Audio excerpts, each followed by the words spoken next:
My name is Veronica, and at 59, I thought I had it all figured out. A successful career, a thriving business, and a marriage that had weathered 3 decades. I met Robert when I was 27. He was a brilliant plastic surgeon with dreams of opening his own clinic. I was a business graduate with a knack for management. We clicked instantly, our ambitions aligning perfectly. Within a year, we were married and working towards our shared goal. Over the next few years, we poured our hearts and souls into establishing our clinic. It wasn't easy, but we made it work. Robert's skill as a surgeon and my business acumen proved to be a winning combination. Slowly but surely, our reputation grew. There was only one cloud on our horizon: children. Or rather, the lack of them. After 2 years of trying, we discovered Robert had fertility issues. The news hit him hard. "I'm sorry, Veronica," he said, his voice barely above a whisper. "I know how much you wanted kids." I hugged him tight. "It's okay, Robert. We have each other, and we have our clinic. That's enough."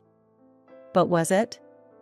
There were times when I'd see mothers with their children and feel a pang of regret. I pushed those feelings aside, focusing instead on our growing business. As the years passed, our clinic became one of the most respected in the city. Then, about 6 months ago, I noticed something was off with Robert. His hands, those skilled hands that had transformed countless lives, were starting to shake. "Robert," I said one evening as we were going over some paperwork, "I think you should see a doctor." He brushed me off. "It's just fatigue, Veronica. Nothing a good night's sleep won't fix." But it wasn't just fatigue. The tremors were becoming more frequent, more noticeable. I urged him to get checked out, to consider stepping back from surgeries and focus on administrative work. He wouldn't hear of it.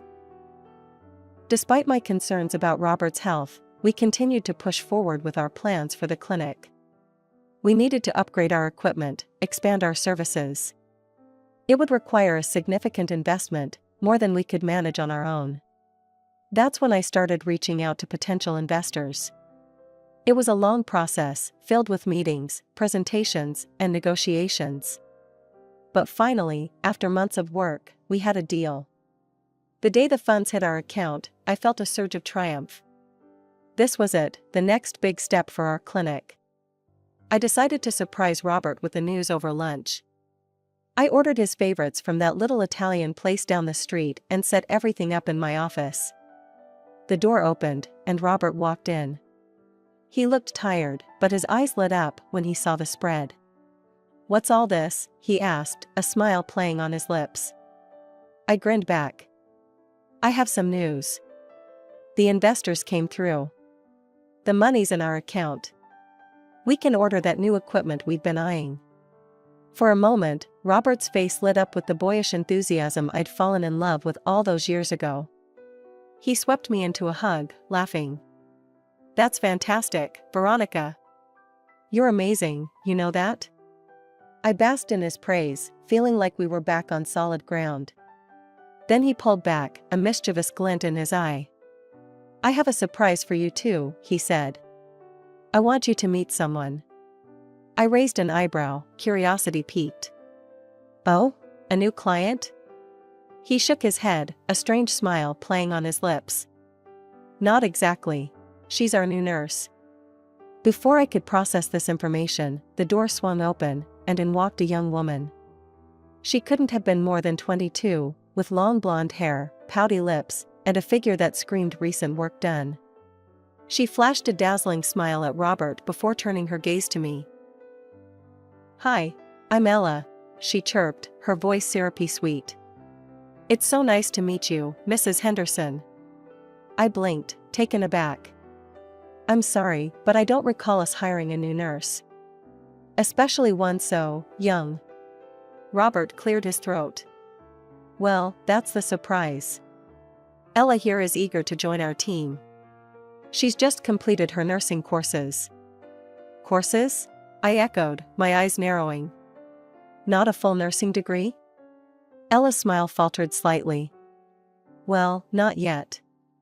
But I'm a quick learner."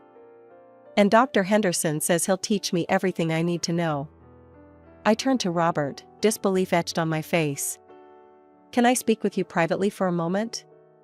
We stepped out into the hallway, leaving Ella in my office. As soon as the door closed, I rounded on Robert. What the hell are you thinking?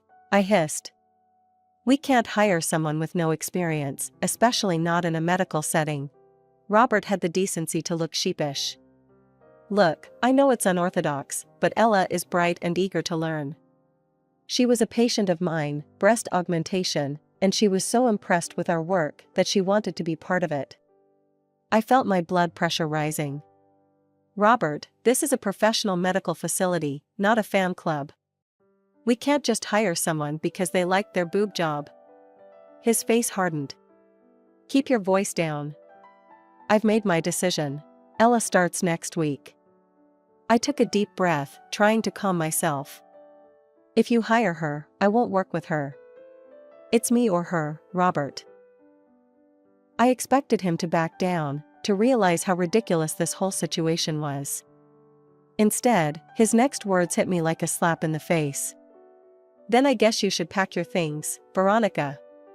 For a moment, I couldn't breathe. 32 years of marriage, of building a life and a business together, and he was choosing this girl over me? Without another word, I turned and walked back into my office. Ella was still there, examining her reflection in the window. Well, I said, my voice tight. It seems congratulations are in order. The job is yours. I grabbed my purse and coat. As I walked out of the clinic, I could feel their eyes on me, Robert's conflicted, Ella's triumphant. I held my head high, refusing to let them see how shaken I was. The days following my confrontation with Robert at the clinic dragged on endlessly. Surely, I thought, Robert would come to his senses. He'd realize he needed me, not just as his wife, but as the backbone of our business. But a week passed, and still no word from Robert. I was beginning to wonder if I should reach out again when my phone rang. It was Sarah, an old friend who frequented the same social circles as Robert and me. Veronica? It's Sarah. I'm not sure how to say this, but, do you know your husband is getting married? The world seemed to tilt on its axis. What? Sarah, what are you talking about? Sarah's voice was hesitant, laden with discomfort. I saw Robert yesterday. He was at Bella's bridal with a young woman. They were choosing a wedding dress. The conversation that followed was a blur. I thanked Sarah mechanically and hung up, my mind reeling. Without thinking, I grabbed my car keys and headed for the clinic. I marched straight to Robert's office, not bothering to knock. He looked up as I entered, a smug smile playing on his lips. Veronica, I suppose we should discuss the details. Ella and I are getting married. She's pregnant. The words hit me like a physical blow. I sank into the chair opposite him, struggling to breathe. Pregnant? But, how? You're... Not anymore, apparently, he said with a chuckle. Ella's been giving me some special supplements. Seems they'd done the trick. I stared at him, this stranger wearing my husband's face. In that moment, I realized that the man I'd loved for over 3 decades was gone. This person before me was someone else entirely. I've had my lawyer draw up the divorce papers, Robert continued, sliding a folder across the desk. I think you'll find the terms quite generous. Numbly, I opened the folder and scanned the documents. Despite the turmoil in my heart, my business mind kicked in, analyzing the terms. He was offering me our house, the apartment we rented out, substantial financial compensation, and alimony. In exchange, he would retain full ownership of the clinic and our other business assets. With a steady hand that belied my inner turmoil, I signed the papers. As I stood to leave, a final concern nagged at me. Robert, your health. The tremors in your hands. You really should see a doctor. Maybe consider stepping back from surgeries for a while. He laughed, the sound grating on my nerves. Oh, Veronica. Always the worrier. I'm fine. I feel young again, successful. Unlike some of us who are clearly ready for retirement. The days following the divorce settlement stretched out before me like an endless, empty road. For the first time in decades, I found myself without purpose, without a job to pour my energy into. The silence of my house was deafening. Initially, I tried to fill the void by visiting friends. But as I sat in their living rooms, nursing cups of tea that had long gone cold, I realized my mistake. These were our friends, mine and Robert's. Every conversation inevitably circled back to the upcoming wedding. I heard the bride's dress is being flown in from Paris. Can you imagine? One would say, voice hushed as if imparting a great secret. Then would come the sympathetic looks, the gentle pats on my hand. Oh, but how are you holding up, dear? It must be so difficult. Their words, meant to comfort, felt like sandpaper against my raw emotions.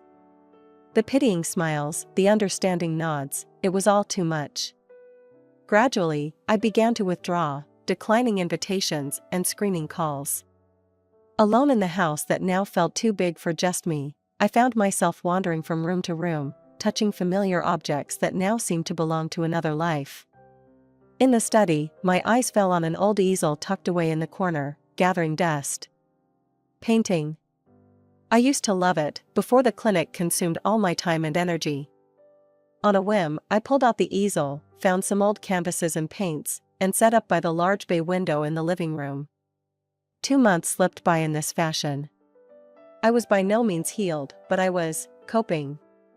Then came the call that would change everything once again. Ms. Henderson? This is Dr. Emily Chen from Radiant Transformations Clinic. I hope I'm not disturbing you. I recognized the name. Radiant Transformations was Robert's main competitor in the city. Not at all, Dr. Chen. How can I help you? There was a slight pause. Well, Ms. Henderson, we've heard some rumors. Is it true that you're no longer working at Henderson Plastic Surgery? And that you and Dr. Henderson have separated? I took a deep breath. Yes, that's correct. We're divorced, actually. I see. Dr. Chen's voice was carefully neutral. In that case, Ms. Henderson, I have a proposition for you. We've always admired your work in practice management. Would you be interested in joining our team here at Radiant Transformations? The offer took me by surprise. For a moment, I was speechless. Then, a slow smile spread across my face. I would be very interested, Dr. Chen. When would you like to meet to discuss details? The following weeks were a whirlwind of activity. Meetings, paperwork, getting to know my new team. For the first time in months, I felt alive again, energized. It was during this busy period that I happened to catch a news segment one evening. There, splashed across my TV screen, were photos of Robert and Ella, sun-kissed and smiling on a beach in the Maldives. The ticker at the bottom of the screen proclaimed, "Local plastic surgeon weds in lavish Maldives ceremony." I expected the sight to hurt, to reopen wounds that had barely begun to heal. Instead, I felt nothing. No pain, no anger, not even resentment. Just a vague sense of pity for the man who had thrown away decades of partnership for a fleeting infatuation. A month had passed. Life at Radiant Transformations was going well, and I was finally starting to feel like myself again. Then, on an otherwise ordinary Tuesday afternoon, my phone rang. The number was unfamiliar. Is this Veronica? A young, slightly shrill voice came through the speaker. It took me a moment to place it. Ella? I said, disbelief coloring my tone. What do you want? It's Robert, she said, her voice trembling. He's in trouble. A surgery went wrong. A facelift for some big shot's wife. Her face, it's all messed up. Her husband is threatening to sue us, to ruin the clinic. You have to come and fix this. The audacity of her request left me momentarily speechless. When I found my voice, it was cold and firm. I don't have to do anything, Ella. I don't work there anymore, remember? But you always handled this stuff, she whined. Robert needs you. I took a deep breath, tamping down my anger. I warned Robert about his tremors. I told him to see a doctor, to stop performing surgeries. It was clear he was developing symptoms of Parkinson's disease. But he wouldn't listen. Parkinson's? Ella scoffed. Don't be ridiculous. You're just a jealous old woman who can't stand to see Robert happy and successful. The line went dead before I could respond. I stared at the phone, a mixture of emotions swirling within me. Concern for the patient, anger at Ella's words, and a grim satisfaction at being proven right about Robert's condition. Shaking my head, I turned back to my work. Whatever mess Robert had gotten himself into, it wasn't my problem anymore. A week later, my phone rang again. This time, it was a number I recognized all too well. Veronica? Robert's voice sounded strained, desperate. I need your help. I remained silent, waiting for him to continue. It's the clinic reports, he said. I can't make sense of them. You've always handled this stuff. Could you come in and take a look? Part of me wanted to refuse outright, to tell him that his problems were no longer my concern. But another part, the part that had built that clinic from the ground up, couldn't bear the thought of it falling apart. Fine, I said curtly. I'll be there in an hour. Robert looked haggard, with dark circles under his eyes and a pallor to his skin that spoke of sleepless nights.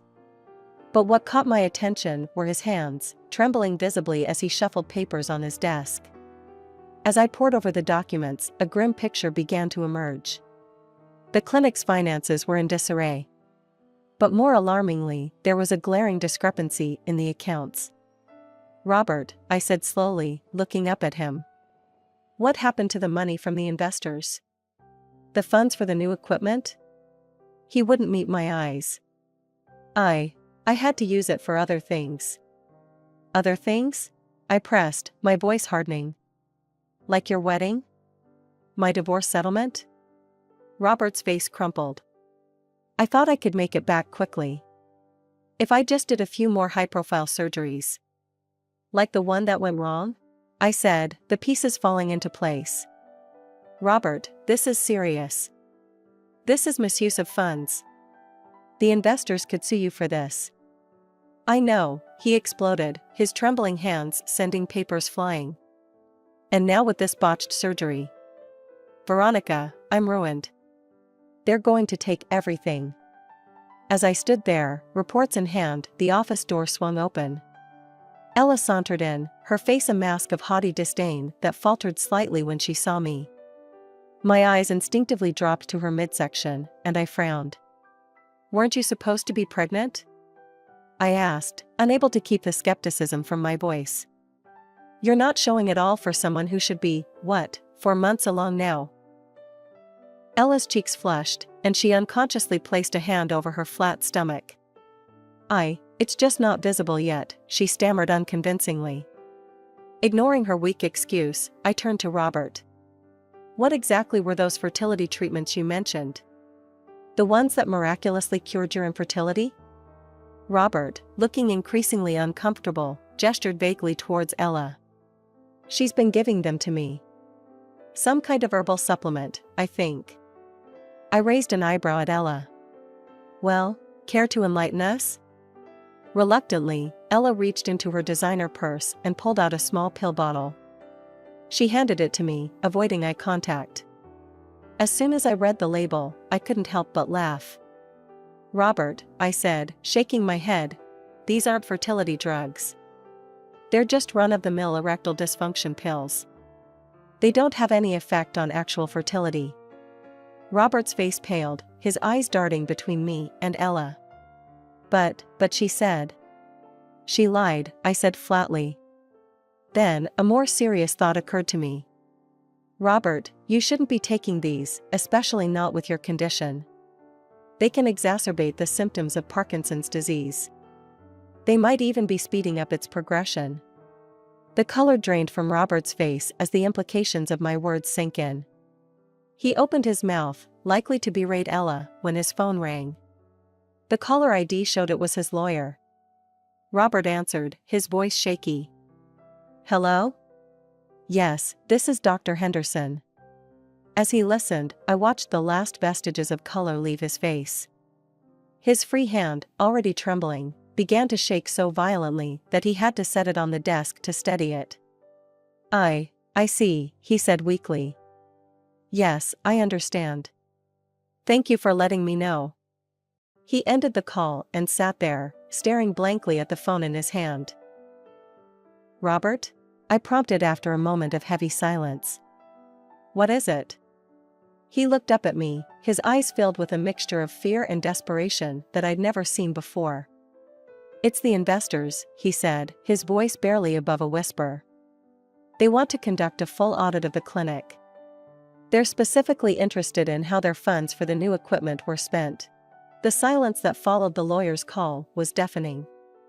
I could almost hear the gears turning in Robert's head as he desperately searched for a way out of this mess. Suddenly, he looked up at me, his eyes wild with desperation. Veronica, he said, his voice trembling. I need your help. The house, or the apartment, could you sign them over to me? I could sell them, pay back the investors, and save the clinic. I stared at him, incredulous. Are you serious, Robert? You want me to give you the only things I have left after our divorce? Please, he begged, his facade of confidence completely shattered. If you don't help me, I'll lose everything. The clinic, my reputation.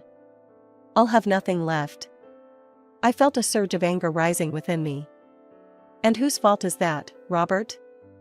You're the one who cheated. You're the one who threw away 32 years of marriage for a pretty young thing who batted her eyelashes at you. You made your bed, now lie in it. Ella, who had been uncharacteristically quiet, suddenly piped up. Wait a minute, she said, her eyes narrowing as she looked at Robert. Are you saying you're broke? That there's no money left? Robert turned to her, desperation evident in every line of his face. It's just temporary, sweetheart. We'll get through this together, raise our baby. Ella's laugh cut through his words like a knife. It was a cold, contemptuous sound that made even me flinch. Baby, she sneered. There is no baby, you fool. I made it all up. I thought you were loaded, that I'd be set for life. But you're just a washed-up old man who can't even keep his own clinic afloat. Robert staggered back as if he'd been physically struck. But you said. I lied, Ella said bluntly. And now, I want a divorce. I'll be taking half of everything, including this precious clinic of yours. I couldn't help it, I laughed. Both Robert and Ella turned to look at me, shocked by my outburst. Oh, honey, I said, shaking my head at Ella. The only thing you two will be sharing is debt and legal fees. There's nothing left to take. Robert slumped into his chair, looking utterly defeated. Ella's face contorted with rage as the reality of the situation sank in. I'd seen enough. Without another word, I gathered my things and headed for the door. Behind me, I could hear Ella's shrill voice rising in anger, Robert's pleading responses, but I didn't look back. As I walked to my car, my phone buzzed with a message from Dr. Chen at Radiant Transformations. There was a new project she wanted my input on, something that could potentially revolutionize our approach to patient care. Weeks passed, and I threw myself into my work at Radiant Transformations. The new project was challenging and rewarding, allowing me to apply my years of experience in innovative ways. I was so engrossed in my new life that I barely thought about Robert or the old clinic anymore. Then one evening, as I was unwinding with a glass of wine and the evening news, a familiar name caught my attention. The renowned plastic surgeon Dr. Robert Henderson has been sued for medical negligence and deliberate concealment of illness, the anchor announced. I sat up straighter, my wine forgotten as I listened intently. The story unfolded like a tragic play. Robert had been forced to pay substantial financial compensation to the patient whose facelift he had botched. Worse still, the medical board had revoked his license to practice, citing his failure to disclose his Parkinson's diagnosis as a grave breach of professional ethics. As the days went by, more news trickled in. The once prestigious Henderson Plastic Surgery Clinic was hemorrhaging clients. Its reputation, built over decades of hard work, was in tatters. Then came the final blow. The investors, upon discovering the misuse of their funds, sued the clinic. Robert, drowning in debt and legal troubles, had no choice but to sell the clinic to pay off his debts and settle the claims against him. I felt a complex mix of emotions: sadness for the downfall of something I had helped build, anger at Robert's recklessness, and a strange sense of vindication.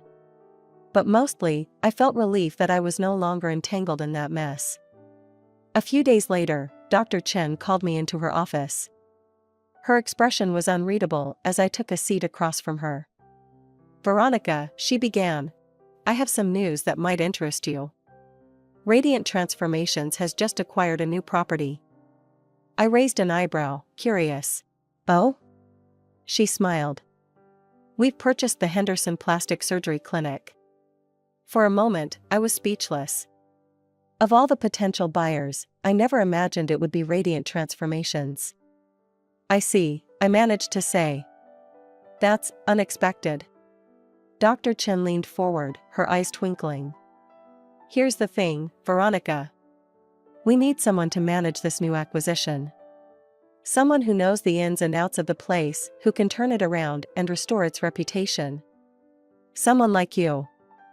I blinked, taken aback. "Me? But You built that clinic from the ground up," Dr. Chen said softly. "Who better to breathe new life into it?" As her words sank in, I felt a surge of emotions. Fear, excitement, nostalgia, determination, they all swirled within me. But above all, I felt a sense of coming full circle. "I'd be honored," I heard myself say. The next few weeks were a whirlwind of activity. Walking back into the clinic that had been my second home for so many years was surreal. There were new challenges, of course: rebuilding the clinic's reputation, reassuring old clients, and integrating with Radiant Transformation systems. But with each passing day, I felt more and more in my element. One evening, as I was locking up the clinic, I paused to look at the new sign above the door. "Radiant Transformations at Henderson," it read. A perfect blend of old and new, just like me. As I drove home, I couldn't help but marvel at the twists and turns my life had taken. A year ago, I had been cast aside, feeling lost and betrayed. Now, I was back where I belonged, stronger and wiser for the experience. My phone buzzed with a message from a friend, inviting me to join a group for a painting class over the weekend. I smiled, realizing I now had the time and freedom to pursue such pleasures. Life wasn't perfect, but it was good. I was happy, truly happy, for the first time in a long while. As I pulled into my driveway, I felt a deep sense of contentment wash over me.